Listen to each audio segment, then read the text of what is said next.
Agora no tópico 4, nós vamos falar sobre a energia de ressonância. Bom, a energia de ressonância ela mede a estabilidade extra que uma substância ganha tendo elétrons deslocalizados. Então, inicialmente, vamos verificar essa energia de ressonância que existe com o benzeno. Para isso, nós vamos fazer uma comparação da reação de hidrogenação de um alqueno com a hidrogenação do benzeno. Então, inicialmente, eu estou colocando aqui o ciclo hexeno. Ele está sofrendo a reação de hidrogenação. Aqui tem um erro, né? Precisa ter um catalisador metálico, senão essa hidrogenação não ocorre. Então, você pode colocar aqui uma platina, paládio misturado com carbono, por exemplo. E aí, quando o hidrogênio se adiciona nessa ligação dupla, transformando o ciclo hexeno no ciclo hexâneo, existe uma liberação de 120 kJ por mol de energia, né? Então, esse é um dado que foi determinado de forma experimental. Imaginando que o benzeno existisse hipoteticamente como ciclo hexatrieno, bom, esse nome não existe, né? Essa estrutura, o nome dela sempre é benzeno, não tem outro nome.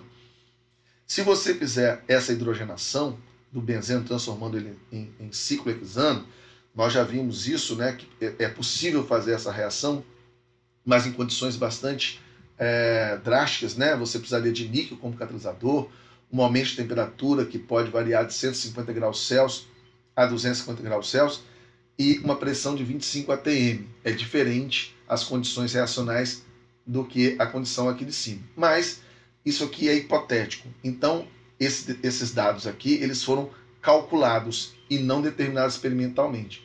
Então, caso eu conseguisse fazer uma hidrogenação do benzeno nas mesmas condições que foram feitas a hidrogenação do ciclo hexeno, você deveria ter, então, já que você tem 3 ligações π para sofrer hidrogenação, você deveria liberar uma quantidade de energia 3 vezes maior do que aquela encontrada experimentalmente para o ciclo hexeno. Então, esse valor seria aproximadamente 360, aqui está dizendo 359, porque foi calculado isso aqui.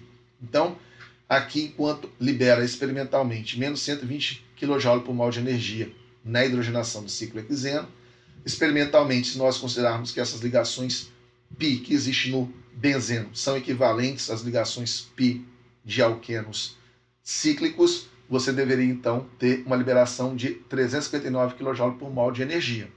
Mas quando é feito então a reação de hidrogenação do benzeno, naquelas condições drásticas que eu acabei de falar para vocês, o valor experimental encontrado é de 208 kJ por mol de energia que está sendo liberado, né? Então existe uma diferença aqui de energia entre o calculado na teoria com o que é encontrado experimentalmente. Essa diferença de energia é o que nós chamamos de energia de ressonância, o que mostra que o benzeno ele é bem mais estável do que um hipotético ciclo hexatrieno. Então o benzeno ele é estabilizado pela deslocalização de elétrons, né, devido à ressonância que existe no benzeno. E no próximo capítulo nós vamos até estudar compostos que são aromáticos, como o benzeno, né, o que vai dar maior estabilidade para eles ainda. Então esse gráfico de energia mostra essa diferença aí entre o teórico, que deveria ter liberado 359 kJ por mol de energia, e o experimental, que na verdade libera menos 208 kJ por mol de energia. Então essa diferença de energia, que é o 151 kJ por mol, ela então é o que nós chamamos de energia de ressonância, tá certo? Então a energia de ressonância é esse ganho de estabilidade que a molécula tem, porque se uma molécula libera muita energia quando faz uma reação, é porque essa molécula era pouco estável. Se a molécula libera menos energia numa reação, significa que essa molécula ela era mais estável numa reação química, certo? Então, quanto maior o número de contribuintes de ressonância relativamente estáveis, maior é a energia de ressonância. Então aqui vai mostrar um exemplo para vocês do ácido carboxílico com o seu contribuinte de ressonância e a base conjugada desse ácido carboxílico, que tem esse contribuinte de ressonância aqui embaixo. Primeiro, eu vou chamar a atenção de vocês para o fato seguinte. Eu não posso comparar a energia de ressonância do benzeno com o ácido carboxílico. As estruturas são muito diferentes para serem comparadas. Então, eu posso comparar estabilidade de moléculas que são parecidas em relação à energia de ressonância.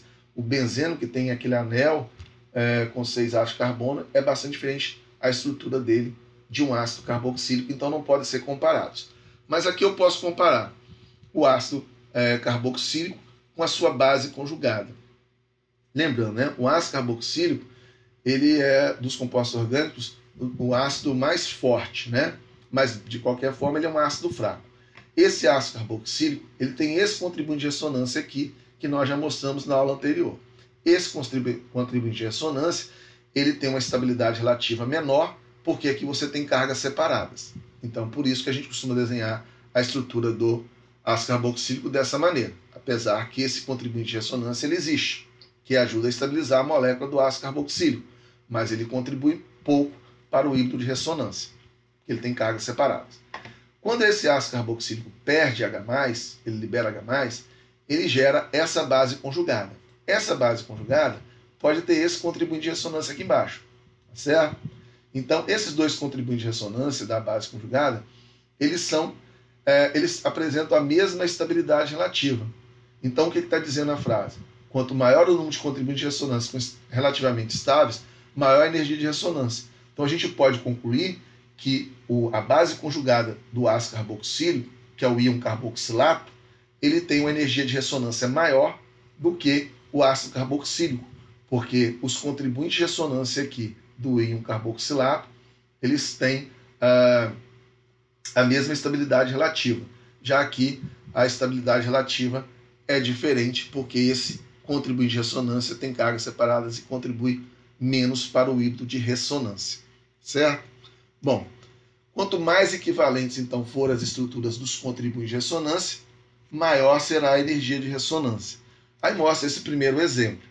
Nós temos aquela molécula do buta 1,3-dieno, onde em aulas anteriores nós mostramos como você vai desenhar os seus contribuintes de ressonância, mas os dois contribuintes de ressonância possíveis para essa molécula de buta 1,3-dieno, eles têm cargas separadas. E isso faz com que eles sejam contribuintes de ressonância com baixa estabilidade. Então, eles não contribuem muito para o híbrido de ressonância. Quem contribui mais para o híbrido de ressonância é essa molécula aqui, que não tem cargas separadas. Por isso que nós costumamos desenhar a fórmula do butadieno dessa maneira e não com cargas separadas. Então, aqui a energia de ressonância ela não é tão alta, porque os contribuintes de ressonância eles não têm uma boa estabilidade relativa entre eles. Já no caso da molécula do carbonato, todos os três contribuintes de ressonância contribuem igualmente para o híbrido de ressonância. Então, aqui existem mais estruturas equivalentes em estabilidade para fazer com que a energia de ressonância seja maior aqui.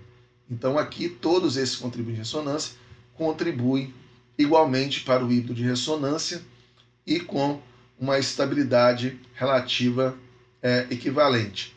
Portanto, você vai ter uma maior energia de ressonância para esse íon carbonato. Certo? Então, terminamos essa aula aqui e até a próxima aula.